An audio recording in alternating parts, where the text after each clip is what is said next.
What's up, guys? Thanks so much for clicking on the video. My name is Leah, and let's recap and review season 1 of Hulu's newest reality show, The Secret Lives of Mormon Wives.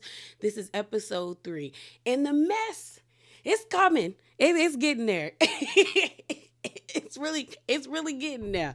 So let's get into it.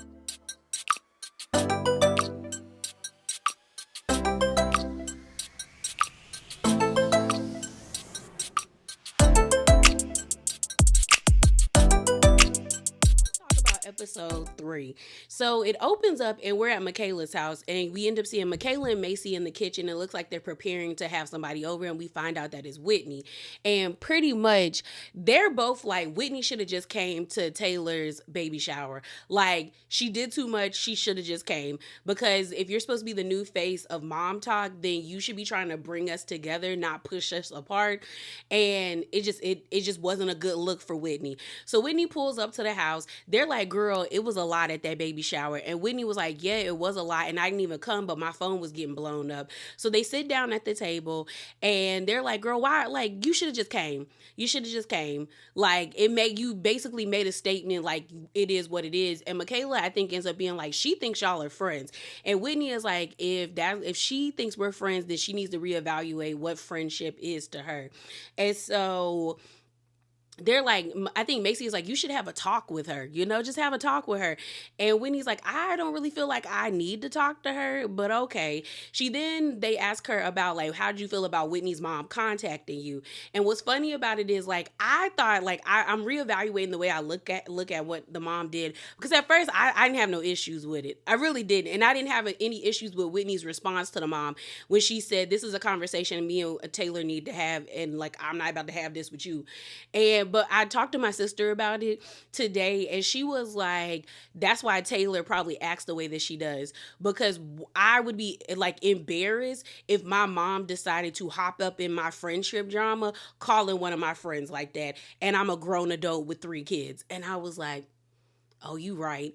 And so it kind of adds more to the Taylor lore. Like, even though her parents seem to be very like hard on her, it also seems like they coddle her too. Because I'm just kind of like, why did you feel the need to call Whitney? Because I feel like I think I would look at it differently if Whitney and Taylor were like childhood best friends. So that means like Taylor's mom has seen Whitney grow up and they've had this bond. Like I might have met in like elementary or high school or middle school, and then this whole friendship. Like then I wouldn't think the mom was out of line too much because I'd be like, well, she probably views that girl as like her daughter. But if they don't have that friendship or that relationship, then yeah, her mom was somewhat out of pocket because it's like, I don't think, no, I know for a fact, I wouldn't want my mom calling somebody that I'm friends with that I'm beefing with.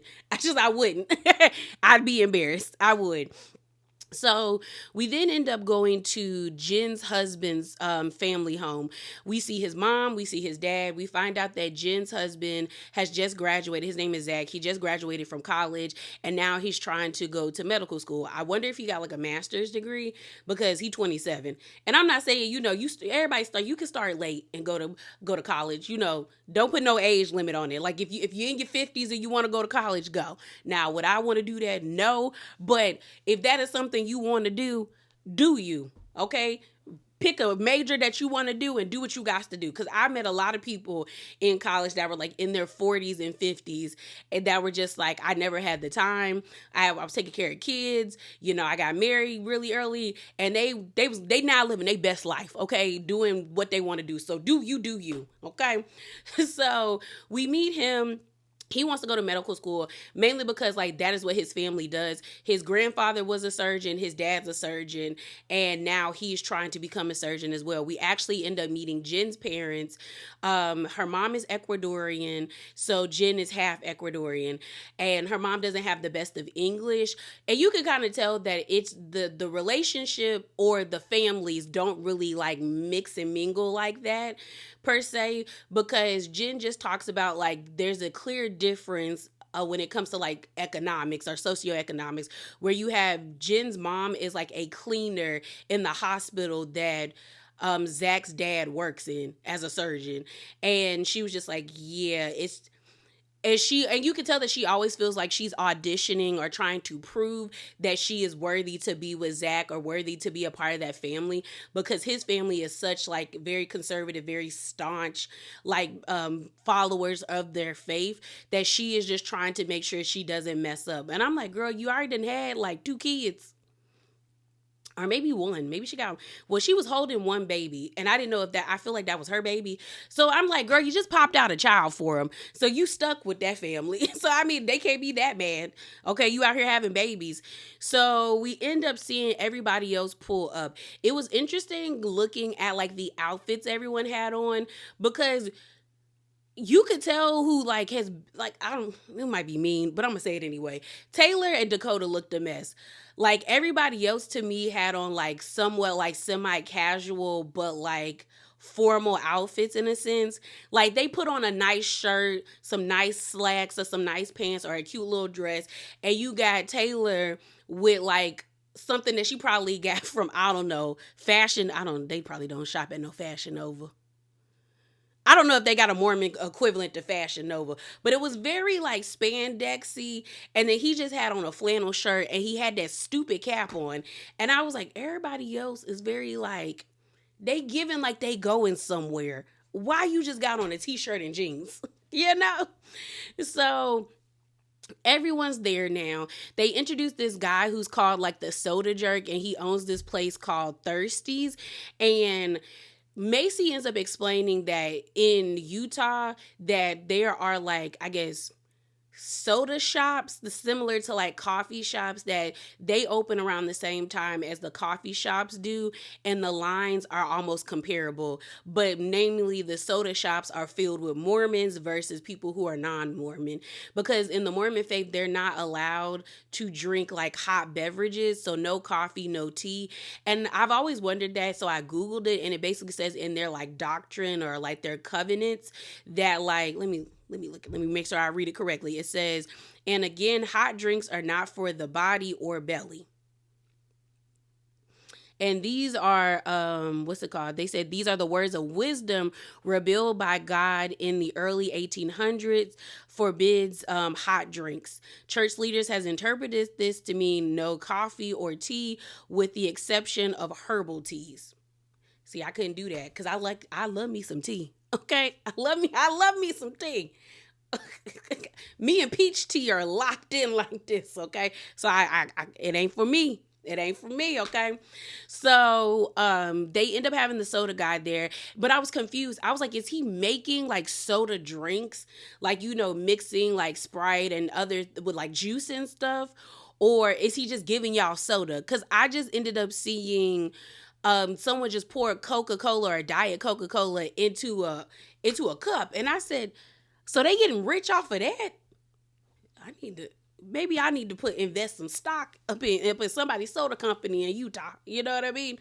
So they all end up sitting down at the table. I think they were eating like donuts or something. We see this awkward moment transpire between Macy and Dakota, because Macy don't like Dakota. She does not like the way that man talked to Taylor. She just don't feel it for him. He gives her the ick. It was something where I think she got him like whatever they were eating. They seemed like they were eating like donuts and something like that. And he was like, oh, thanks, babe. And Macy's like, well, I'm the one that got you that. And he was like, oh, thank you. And she's like, yeah. And I was like, ooh. Okay, so then we have this situation where they're all talking about who in the group drinks, and you know they're not supposed to drink because that's also a part of their doctrines and all of that stuff. And we find out that Layla does drink from time to time. I was like, girl, she got 2 kids and she's 22. I would drink too, but she was like, no, I'm gonna cut down on my drinking. You know, I want to set a good example for my boys. And so they're all making jokes about it and this and that, and we find out that Jessie and her husband drink, Layla drinks, we know Taylor drinks, and I think Demi might dibble and dabble in drinking, or she just really doesn't care if people drink around her. But you got Whitney being holier than thou in the confessional, being like, that is our doctrine, we follow it. She even is like, I guess probably pulled it up on her page, like not on her page, but on her phone, because her phone is in her lap, and she's like, that is what we do. And I said, that is what you do. That's not what everybody else do, girl. So Might want to take it down. Party continues. We find out that some of the girls and boys are going to stay behind and get into the hot tub. And Taylor and Dakota end up being like, hey, I got to go. You know, I'm tired. She pregnant. But Taylor talks to Whitney where she was like, I think we need to have a talk. And you can tell that Whitney does not like being confronted, or she doesn't do well with confrontation, because she just has like this blank deadpan stare and she is not saying anything. Like, you can tell she doesn't want to have this conversation with Taylor. And Taylor is even in her confessional being like, I'm telling her, like, I want to have this conversation, but she's not saying anything else like, yeah, we need to talk, or like, give me something. And so she's like, so Whitney ends up being like, yeah, we can talk. So then you see Macy talking to Whitney where she's just like, so what's up with y'all? Are you going to talk to her? Are you not going to talk to her? Like, what's good? And Whitney is just like, I don't really want to talk to her. And Macy's like, why not? She was like, I'm defensive because of what happened. And they bring up what happened during episode 1, where, you know, Whitney shares that her husband been cheating on her since they've been married on Tinder, doing I don't know what. You might want to check Grindr as well. But okay.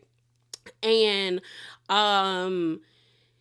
when she said that, you know, Whitney Taylor came up and exposed that she was having a miscarriage. So Whitney feels like, girl, I just revealed my truth and then you tried to overshadow me.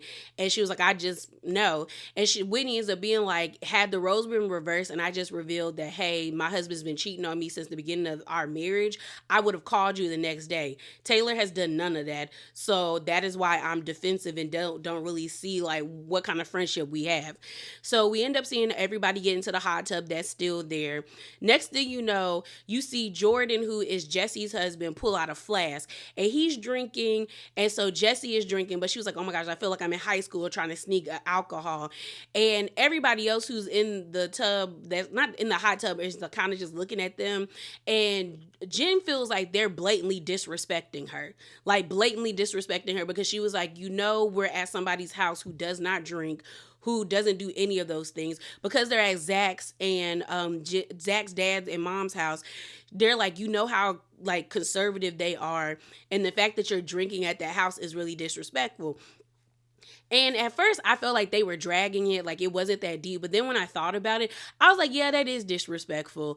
Because if you know you're purposely going to somebody's house and they do not drink and they don't want that stuff like in their house or around their house, then why are you drinking at their home? Like, I feel like it would be different if they were at like Jen and Zach's house, but you're at Zach's parents' house. Like, it's double disrespect because you're disrespecting an elder and now you're disrespecting somebody's like religious beliefs. Like, you could have been more considerate than that. Like, that was messed up. So then they started playing Never Have I Ever. And you could tell that Jen is nervous. Like, Jen is just like, what if they come out here and see them? And, you know, like I said, she's auditioning, or she feels like she has to audition to be like with Zach because of her upbringing, because she has not, like, I think she's somewhat ashamed of it, especially living in such a conservative white area. And we not gonna play them games, like let's not play them games. And she's mixed, versus, and like that upbringing versus being with Zach, whose family is well off and they're doctors and probably have like high status in the church. She is probably like, y'all are gonna get me in trouble and this is gonna be a bad look on me. Like, so yeah, I can understand Jen's feelings, but I do feel like Jess and her husband were wrong, because he shouldn't have brought that flask out. Like, you are not at your house. Now, if you was at your house and drinking in front of them, it's your house. Do what you do. Pour me a shot. But if you're at someone else's house and they have told you, or you know for a fact that they do not support the consumption of alcohol, then just respect them. So it's the next day and we see what do we see? We see Michaela, Jen, we see Macy, Jen, Whitney, and Michaela go to get Botox. And I guess they said, like, in their doctrines, they have all these words and all this other stuff, but there ain't nothing that says y'all can't get a little Botox. And I say, see, that's why y'all be looking old in the face. Y'all see what happened to Kylie Jenner? Putting all that filler in her face at like 21, 22, and now she look 48. Like, You can't, I think people be forgetting that when you put that stuff in your face, it's a foreign substance. So you could have like a very severe allergic reaction to it, which could lead your face deformed, as well as like people doing Botox still is being studied to see if it is like what we should be putting in our face. You know what I mean? So they're getting Botox as well as getting laughing gas because like it gets them high. And there's nothing wrong with them doing laughing gas. So as they're sitting there, Jen is just bringing up about the drinking, and she was just like, I feel like it was disrespectful. I also have my child's like blessing, and I don't know if I'm going to invite everybody in the group. So we pretty much see the division in the group starting here because Jen is having her baby blessing, and the four girls that she is with is who she wants to invite. And Layla, Demi, Taylor, and Jesse are not going to be invited to her baby blessing because she was like, she feels like she is the most like devout, or like this group are like the saints and the other groups is the sinners. And so she just doesn't want them at her baby blessing. So then she's asking them like, do you think I should invite them? Do you not think I should invite them? And I was like, this is where the high school aspect enters in, because I'm like, at 24 years old with a kid or two kids of my own, if I do not want you at my child's christening or baby blessing, I don't need to explain myself to you. I don't want you to be a part of that moment. And whatever reason I give you is a valid reason, because at the end of the day, this is my child. This is their walk with faith or how I want to raise them. I don't have to explain that to you. So Jen asking them like, are you sure? And Whitney was like, who cares? Because they were like, would you invite Taylor? And Whitney was like, no. And Michaela ends up being like, I feel like Whitney should be trying to bring us together since she's supposed to be like the new leader. And I'm like, why do y'all need a leader? If you want to invite somebody to the group, to the crew, to an event, and Whitney not cool with it, who cares about Whitney's feelings? Just like if Demi, Layla, or any of them want to invite y'all to something, who cares about Taylor's feelings? Who cares? Like, at the end of the day, it is your event. You invite who you want to invite. This is what it is. That is just what it is. What we get is of Demi going to Jesse's salon getting her hair curled. And while she's sitting there, she basically tells Jesse, hey girl, I was out with Michaela, and how come I found out that I was not invited to the baby blessing? And Jesse's like, are you serious? She was like, well, you might need to check to see if you're not invited. And Jesse's like, why wouldn't I be invited? She was like, all I'm saying is I found out I wasn't invited, so you might want to check to see if you were invited. And then Jesse lets us know she didn't get no invite, no text or nothing. So then I think Demi or Jesse was one of them was like, hey, call, like FaceTime FaceTime Jen. So they FaceTime Jen. Jen is kind of like caught off guard that they even messaged her because she's like, oh. And she ends up crying on the phone when they're confronting her. She's just kind of like, well, yeah, the communication ain't there. I'm sorry. And then Jesse is like, well, I'm kind of thrown off because you told me and you are like the closest in the group. And Jen is like, well, that's like, we're cool, but we're not that cool.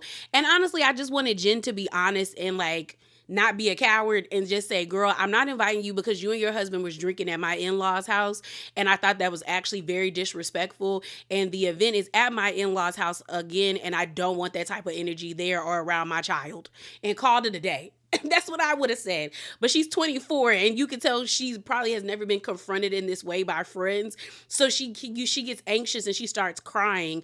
So then she's like, Zach, help me explain. So her husband is like, hey, we cool and whatever, but we not that cool. And I only want men there to do the blessing that I am actually really close with. And I'm not close with your husband, Brett, Demi, and I'm not close with your husband, Jesse, Jordan. So it is what it is. And they're like, okay. So then Jesse is like, that's BS.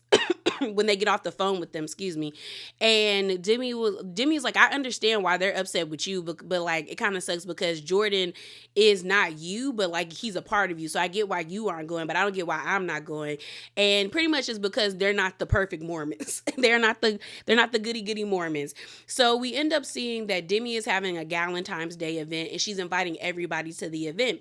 And for the most part, everybody gets there on time except for Michaela, Whitney, and what's her name?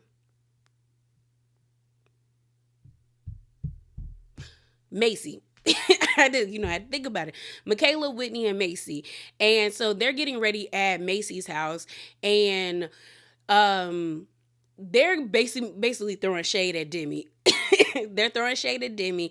They're throwing shade at the party, and pretty much saying that, like, we were hanging out with Demi, and Demi says she's a number 9 on the Mormon scale, and they're like, a number 9, a number 9. And Macy said, I told her, if you're a number 9, then I'm a number 12. And they're all laughing. They then start bringing up this whole Fruity Pebbles thing, where it was a brand trip where I think Macy, who was invited? Let's see.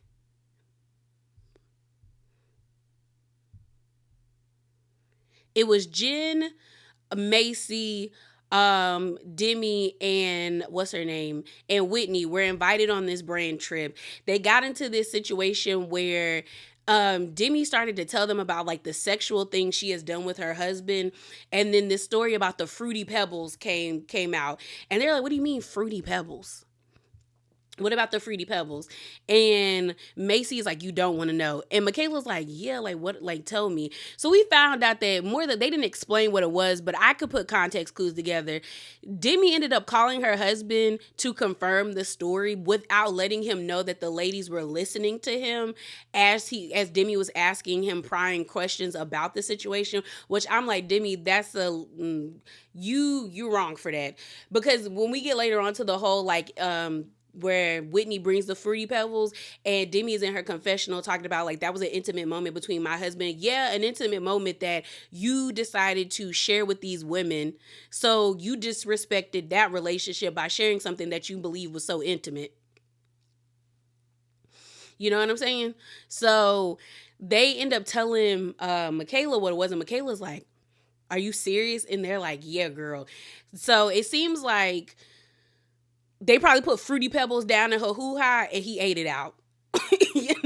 Or maybe yeah, that's what it sounded like, that it was dude for taste. So down there. We end up seeing Whitney be like, oh, I have a gift for Demi, and it's a box, and she puts a bag of Fruity Pebbles, like, she dumps a whole bag of Fruity Pebbles in it, and she was like, oh, I think she's gonna get a kick out of this. So they get to the Galentine's Day.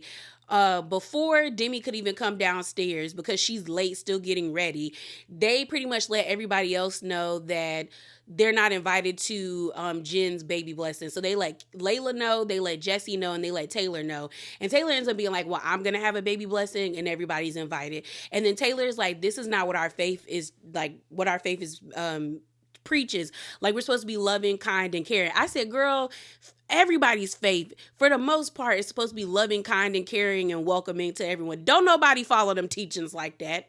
I mean, some do. Some really do, but not everybody. So I'm just like, it is what it is. So they start opening up gifts. Demi opens up Whitney's gifts because Whitney's like, Demi, I got a gift for you. It's for you. And when Demi opens it, she's irritated. She's like, are you serious?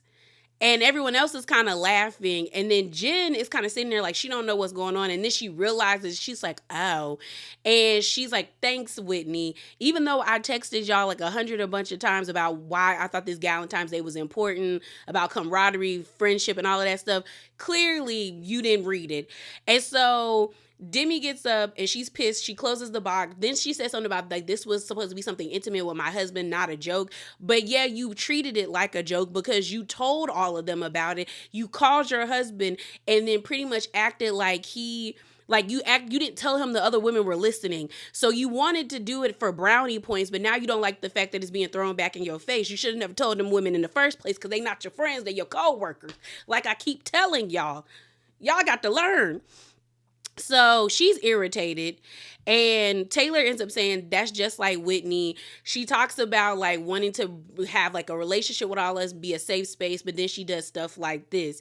And I'm like, if that's Whitney, then why y'all want to be cool with her? So then Whitney starts to get an attitude because all of a sudden she's mad that Demi is mad at her. And I said, girl, why are you upset that she didn't take the joke as being funny? Like, and so now Whitney feels some type of way because now Whitney feels like she's being ganged up on because nobody else thought the joke was funny. And I mean, like, well, Whitney, it wasn't funny to her. What you want her to do? So you then see Macy telling Demi, well, Whitney's upset that you're upset with her. And Demi's like, well, how did that happen to me? What did I do? Like, how did I get into this? And I'm looking at Whitney like, girl, grow up. You had the joke. You thought it was going to be funny. I don't know if you meant it maliciously, but from based off of the responses online, a lot of people feel like you did it maliciously. But Whitney is like, no, I thought it was going to be funny. And the fact that she didn't think it was funny, now you upset. You thought she was going to get a kiki and a caca, and she didn't. You don't get to dictate how people laugh at stuff or find what's funny. So then you see Demi sit down with Whitney and be like, why you mad? And Whitney's like, well, I feel like I'm being ganged up upon. I was like, I'd have told, first of all, Demi, you better than me, because I wouldn't be asking nobody how they feel at my own house. Like, you tried to make me the butt of the joke, or you tried to do a prank, or try to do something that was lighthearted. I didn't take it that way. That is my right. You in my house. Either I would have told her, either you could get the smiling or get out. Like, it is what it is. And then the scene ends there with Whitney just pouting and being in her feelings. Today of the baby blessing, you have the saints who are all at Jen's house. You remember it's Whitney, Macy, Jen, and what's her name? And Michaela. They do the baby blessing. We find out that, like, in their religion, women don't get baby blessings. Men do, because they're the only ones that can be, like, into the priesthood. I said, okay. Okay. But it was, it was a nice little moment. They hold the baby up like he Mufasa. No, it's Simba. Like he's Simba. Have him up in the air. All the men pray for him. Then some people say some very kind words. Whitney says some kind words about Jen and Zach. And we see them outside taking pictures. And Macy lets everybody know that she's going to have a birthday party and everybody is invited. They're going to some penthouse, and she's hoping that at her birthday party, they can kind of bridge the gap and come back together as a group. Because Michaela even pointed out that they're even more fractured as a group. Like, now it's like 4-on-4, and she just was like, she don't want it to be that way. So then we see the sinners, which is Layla, Taylor, Demi, and Jesse, and they're bowling. I hate bowling. My family loves it. My dad has an actual, like, an engraved bowling ball. But you got 2 games out of me, and then I'm sitting down, and you need to take me to a nice bowling alley. The bowling alley that has the alcohol, like real alcohol. They just not serving beer. Like, I want to be able to get me a margarita, something with rum in it or something with tequila in it. I need some good crispy fries and some chicken wings, and I will be quiet and let you bowl until your heart is content. And I need Wi-Fi. So they're there, and Jesse brings up, excuse me, y'all, my throat is dry, my bad. Jesse brings up how she doesn't like that the group is divided, and how it's pretty much kind of like saints versus sinners. Like, they think they're better than us, and they think they're following the Mormon faith a lot more, like adhering to all the Mormon rules, and we're not. And that's not how it should be. We should be a sisterhood because we're all on Mom Talk. I said, I guess. But that's how the episode ended. So yeah, y'all, that is it. That is all. As always, remember to be bravely authentic, and definitely hop down in them comments below and share your thoughts with me. And I'm out, y'all. Deuces.